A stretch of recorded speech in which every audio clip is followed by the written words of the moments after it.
It's Friday, May 22nd. In the headlines, Minister of Culture, Gender, Entertainment and Sport, Olivia Grange, encourages Jamaicans to support Labor Day 2026. In business news, Planning Institute of Jamaica says the country is not in a recession.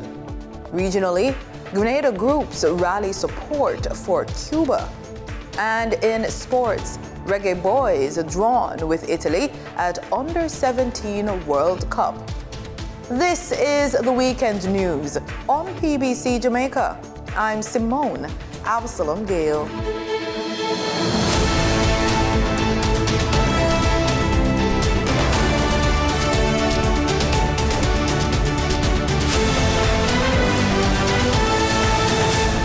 Labor Day 2026 will focus on restoring community spaces damaged by Hurricane Melissa, and the government calls on Jamaicans to unite in a national effort of rebuilding and volunteerism.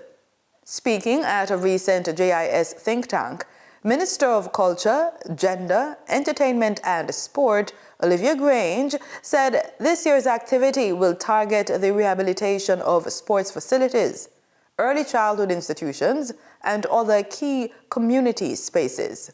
Minister Grange is encouraging Jamaicans across the island to participate in Labor Day activities as a show of national unity and resilience. I want everyone to go out on Labor Day to show that together as a united people, we will help those who are unfortunate, we will help our neighbors, we will help to restore community centers, early childhood education institutions, and sports facilities. That is the focus this year.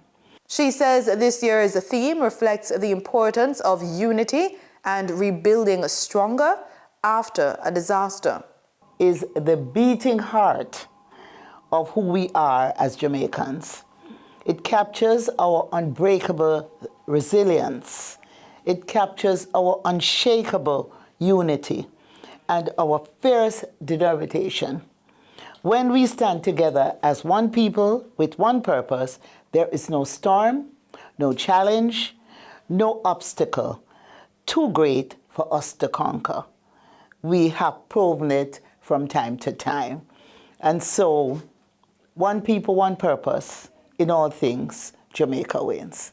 The minister also outlined several national projects that will benefit from volunteer support and community involvement. Our two national projects, one is at Savannah Park, the Savannah Park complex, where we but where we will host the CPL T20 games, and we are together going to be mobilizing volunteers to clean up, paint up, and fix up Savannah Park.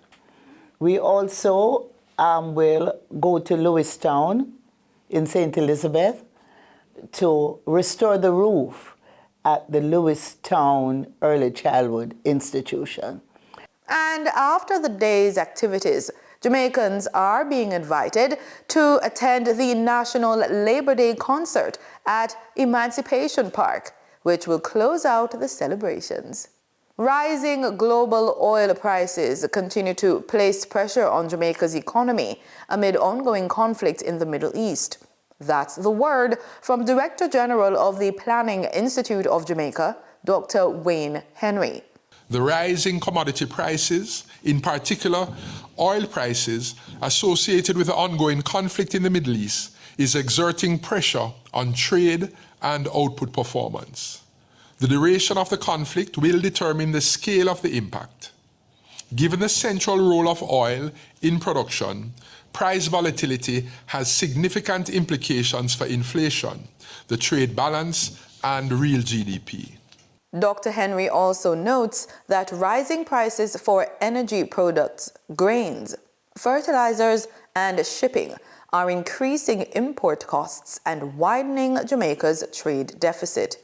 It is projected that the economy will contract within the range of 3% to 4% relative to April to June of 2025.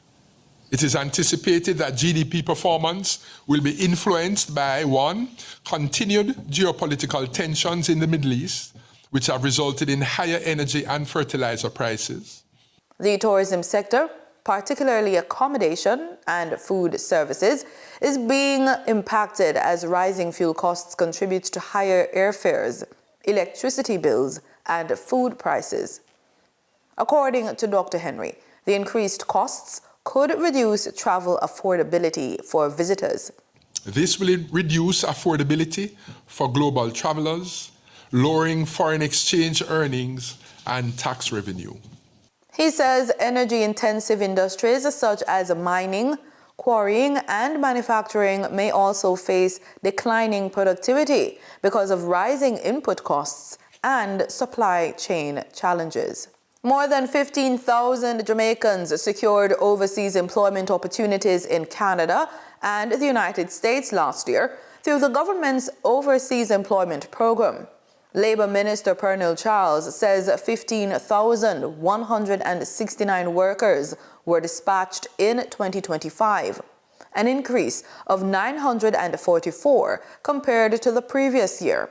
He says the growth reflects continued international confidence in the Jamaican workforce. Speaking during his contribution to the sectoral debate in Parliament this week, Charles also announced several improvements to the program aimed at better serving farm workers. These include the introduction of an automated calling and text messaging system to improve communication. We will introduce an automated communication system to improve worker tracking and reduce delay. That was a request by our farm workers. We will upgrade and repair the East Street facility to improve processing conditions, another request from our farm workers. And thirdly, we will open a processing outpost in St. James to bring services closer to workers in Western Jamaica. The minister also revealed that medical assessments for farm workers have been temporarily suspended. We have conducted a full review. Where it is needed to be stopped, it has been stopped. Assessments will now only resume once we are satisfied that the process is fair, transparent, and fully protective of our workers. Workers will not have to suffer under this government. Meanwhile, Jamaicans traveling to the United States under the program will now have access to an insurance policy. Workers traveling to the United States will have the option of insurance coverage under the United Work and Travel Policy with the Hartford. To mark the 60th anniversary of the Seasonal Agriculture Workers Program, the ministry will award 60 scholarships to children of participating farm workers. Transport operators in Jamaica's tourism sector are now calling for urgent intervention to prevent further economic hardship within the tourism transportation sector. They say mounting debt, prolonged hotel closures, and increased competition from ride-sharing companies are pushing thousands of contract carriage drivers into financial crisis following the impact of Hurricane Melissa. Operators have written to the Tourism Enhancement Fund seeking emergency assistance, noting that about 5,000 drivers across the sector have been affected by the sharp decline in visitor arrivals since the hurricane damaged sections of the tourism industry late last year. They say nearly 5,000 hotel rooms remain out of service across the island, including approximately 3,000 in Montego Bay. In a letter addressed to TEF, Executive Director Kerry Wallace, the operators said many drivers are struggling to meet loan repayments after temporary moratorium arrangements from financial institutions came to an end. Time now for the Business Report with Denise Williams.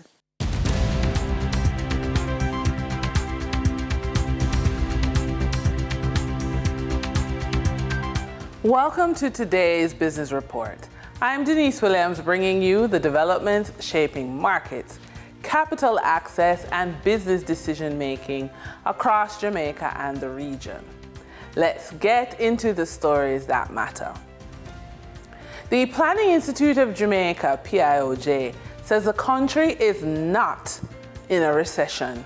The statement comes after Jamaica recorded 2 consecutive quarters of negative growth, the first being the negative 7.5% recorded for the period October to December 2025, which was after Hurricane Melissa, and now the negative 5.9% recorded for the period ending March 2026.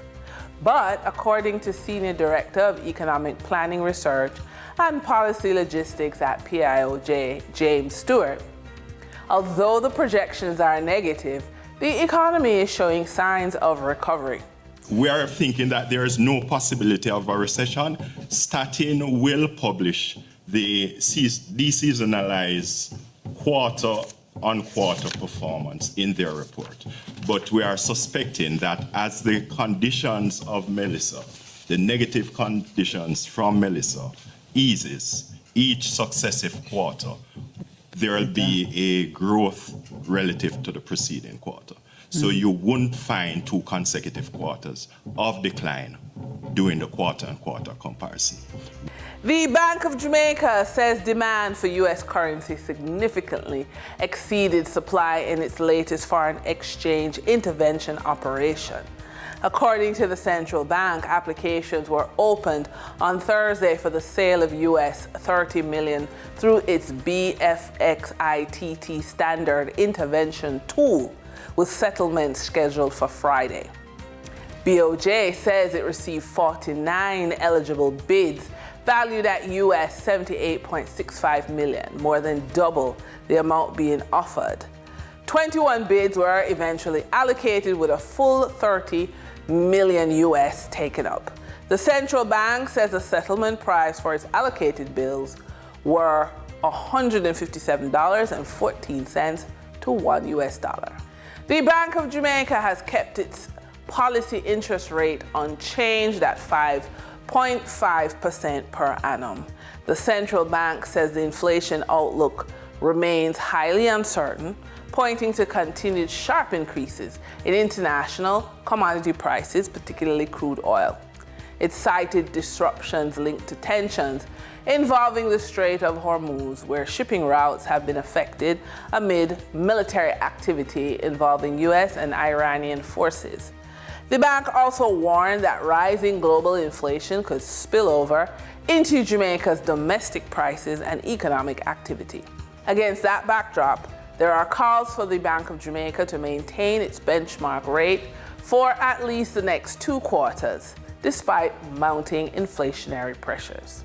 For the trading period of May 21, 2026, the most actively traded securities were Kentire Holdings Jamaica Limited with 12,011,236 units, representing 38.05% of market sales activities. Trans Jamaica Highway Limited with 4,857,922 units, representing 15.39% of market sales activity. Omni Industries Limited with 3,199,029 units, representing 10.13% of market sales activities. Investor activity remained concentrated in transportation and distribution plays, signaling continued interest in dividend-producing and strategic assets. Turning to the foreign exchange market based on Bank of Jamaica data for May 21, 2026, Forex traders recorded significant activity with strong demand across major currencies. For the US dollar, trading margins reflected steady liquidity, with the US selling at $156.74 and buying at $157.57. For the Canadian dollar, moderate gains supported by 42-cent transaction spreads meant the Canadian dollar sold for $115.09 and was bought for $114.67. For the British pound, continued volatility offered short-term trading opportunities of $6.60 in profits for the banks. The British pound sold for $213.74 and was bought for $207.14. These movements underscore the importance of cash flow timing and currency awareness for businesses managing import costs, debt servicing, or overseas exposure. For our credit report tip of the day, most people underestimate the role credit plays in their future. They think credit is only about loans. In reality, your credit score and credit report influence almost every major life experience: where you live, how you recover from emergencies, the business opportunities you can pursue, the lifestyle you can sustain, the freedom you will have in retirement. Because credit is not just about borrowing money, it's about access. A strong credit profile lowers the cost of opportunity. A weak one increases friction everywhere. The difference shows up in real life. Higher interest rates, missed investment opportunities, delayed business growth, housing limitations, financial stress that affects health, relationships, and decision making. Meanwhile, people with strong credit move differently. They can access credit faster, they can access capital faster, negotiate better terms, handle emergencies with less disruption, invest earlier, build assets more aggressively, create sustainability for their families. Your credit report has now become a financial reputation system. And that's today's business report. I'm Denise Williams, bringing clarity to capital, markets, and strategy. Until next time, stay informed, stay intentional, and keep building forward. See you soon.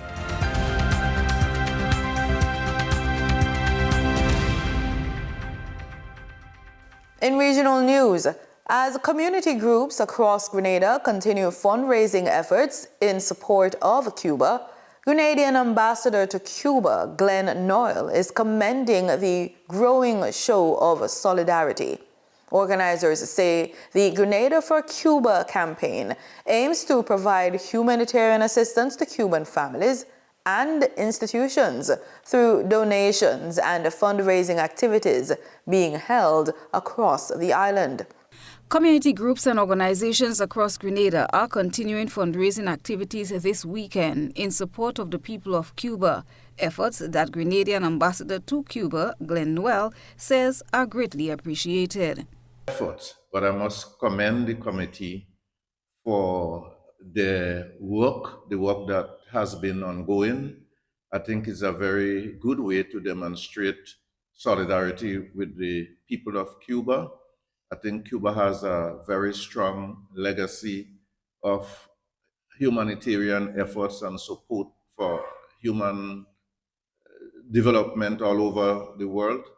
And I think it's our turn now to do something to demonstrate that we are grateful for the kind of assistance that they have given humanity, not just Grenadians. And so I want to commend the committee. Among the groups participating in the initiative is the St. David for Cuba group, which will host another fundraising event on Saturday as part of the wider Grenada for Cuba campaign running from April to May 2026 and beyond. The group, made up of graduates of Cuban universities and Friends of Cuba, says the campaign is rooted in solidarity with the Cuban people and aims to raise funds and awareness to assist with ongoing humanitarian and community needs.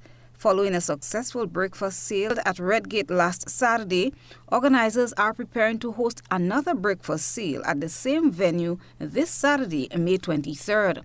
A raffle draw will also take place on Saturday, with several prizes up for grabs as part of fundraising drive.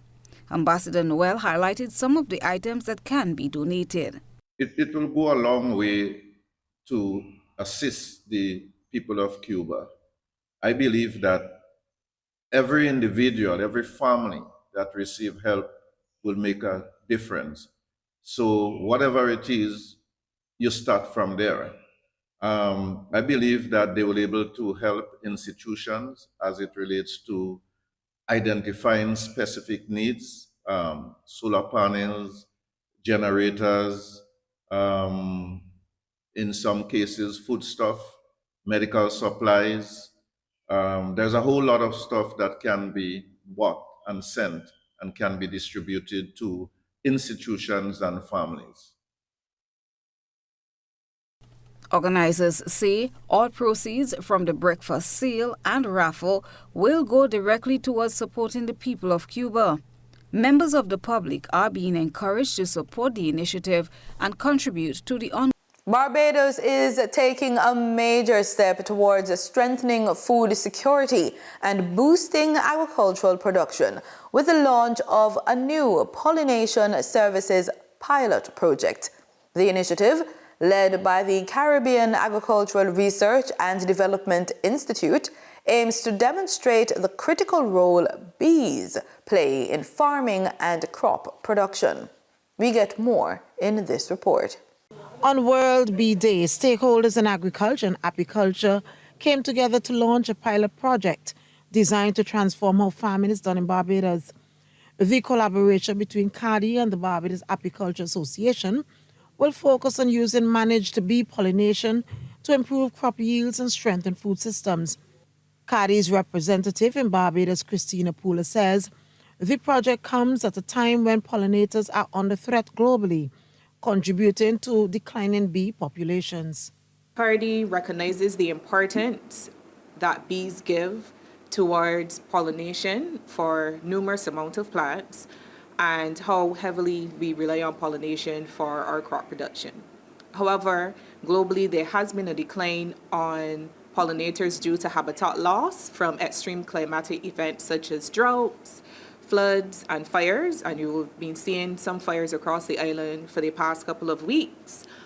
Intensive agriculture resulting in a reduce of floral diversity and also heavy pesticide and herbicide use. President of the Barbados Apiculture Association, Graham Bell, says over the coming months, farmers and beekeepers will work together, monitoring hive performance and crop output while participating in training sessions. He too spoke of the challenges being faced. Our beekeeping community is currently navigating a difficult landscape shaped by geopolitical and economic shocks. As a small, open economy, we are particularly vulnerable to global supply chain disruptions that have driven up the cost of essential imported inputs such as hive boxes, wax foundation, protective gear, and supplemental feed. Chief Executive Officer of the Barbados Agriculture Society, James Paul, says the pilot project is just the beginning of a broader push to integrate pollination services into mainstream agriculture. The government is moving to strengthen health surveillance in Antigua and Barbuda's ports of entry amid growing international concerns over infectious diseases, including Ebola, hantavirus, and malaria. Cabinet says enhanced screening and monitoring measures are expected to begin by this weekend as authorities seek to keep the nation safe. More in this ABS News report. Government says the Ministry of Health has already begun upgrading operations at the Port Health Unit as part of efforts to strengthen Antigua and Barbuda's preparedness against infectious diseases. The move comes amid international concern surrounding Ebola outbreaks in parts of Africa, hantavirus cases, and reports of imported malaria infections.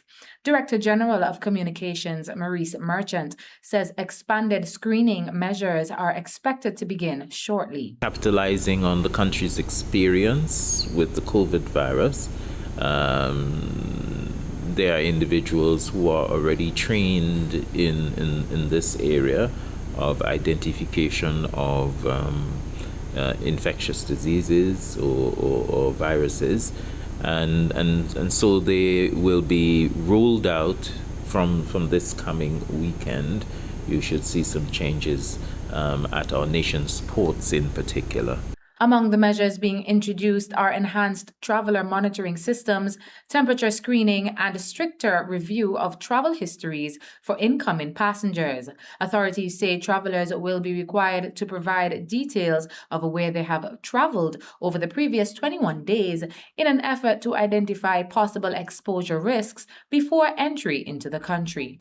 In sports, this year's Labor Day National Project will center on rehabilitation and construction work at Sabina Park as the government moves to upgrade the historic sporting venue ahead of upcoming international cricket fixtures. Minister of Culture, Gender, Entertainment and Sport, Olivia Grange, says the initiative forms part of wider efforts to strengthen Jamaica's sporting infrastructure and maintain Sabina Park's standing as a premier regional cricket venue. Sabina Park was chosen because we thought it's a monument, it's a heritage site. It will be hosting the return of the Caribbean Premier League T20 games, and it will also be hosting Sri Lanka. And we thought, here is an opportunity to get the cricket community together, to get the community surrounding Sabina Park and all those who love cricket to come on board to help to restore that facility. She says the government remains committed to investing in the venue to ensure it continues to meet international standards for cricket and other sporting events. I also should mention that Sabina Park, as a heritage site, government has been investing in it. And through our cooperation agreement with India, we have installed a new scoreboard. Government has spent money to install new lights, and we will continue to invest in Sabina Park to bring it up to the level that is suitable for international games. In football news, Jamaica's under-17 Reggae Boys now know the teams standing between them and a deep run at the FIFA Under-17 World Cup in Qatar later this year. The young Jamaicans have been drawn in Group E alongside Italy, Cote d'Ivoire and Uzbekistan for the tournament, which will run from November 19 to December 13 in Qatar. The top 2 teams from each group, along with the 8 best third-place finishers, will advance to the round of 32. Head coach Wendell Downswell says he's proud of the team's achievement in securing qualification earlier this year, despite having limited preparation time heading into the qualifiers. Although it wasn't the ideal preparation, because we would have liked to have played at least 2 international games, we didn't get the opportunity to do that. What we did, we utilized the local environment in terms of play, local games against Premier League clubs, Premier League under-18 teams and the Tier 2 team. Kudos to them, what they have done in terms of our preparation. The rest is history. And that's the weekend news on PBCJ. You can follow us on our social media platforms at PBCJamaica. Thanks for watching.